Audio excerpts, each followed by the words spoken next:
बदलापूर पूर्व पोलिसांनी एका अट्टल चेन स्नॅचरला अटक केली आहे आणि त्याच्याकडनं बदलापूरमधील चेन स्नॅचिंगच्या 5 गुन्ह्यांची उकल झाली आहे। हा चोरटा यूट्यूबवरती चेन स्नॅचिंग कशी करावी ह्याचे व्हिडिओज बघून चेन स्नॅचिंग शिकल्याची सुद्धा माहिती पोलिसांनी दिली आहे। बदलापूर पूर्व आणि पश्चिम पोलीस ठाण्याच्या हद्दीत मागील काही दिवसांमध्येच चेन स्नॅचिंगचे सलग 5 गुन्हे घडलेले होते।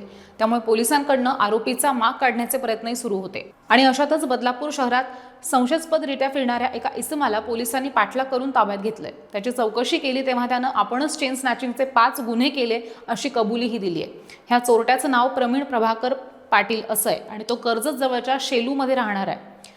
प्रवीणवर आधी कर्जत तालुक्यात हत्येच्या प्रयत्नाचा सुद्धा एक गुन्हा दाखल आहे। त्यानंतर झटपट पैसे कमावण्याच्या उद्देशानं यूट्यूबवर चेन स्नॅचिंग कशी करावी ह्याचा व्हिडिओ त्यानं पाहिला आणि त्यानंतर बदलापूर शहरात एकटाच येऊन तो चेन स्नॅचिंग करायला लागला।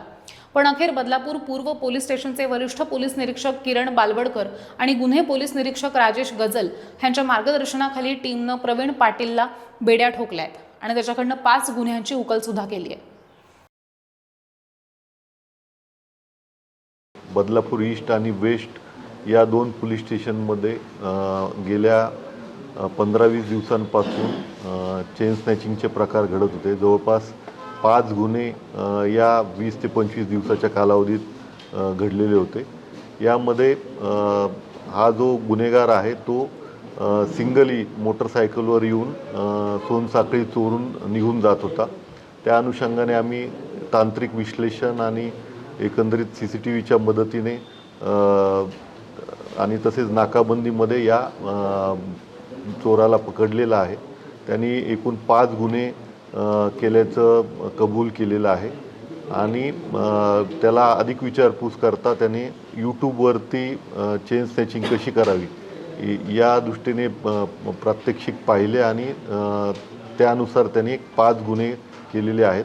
तो ऑटोमोबाईलचा त्यांनी कोर्स केलेला आहे, 12वी झालेला आहे आणि इझी मनी मिळावं या अनुषंगाने त्यांनी ती मोडस ऑपरेंडी राबवलेली आहे।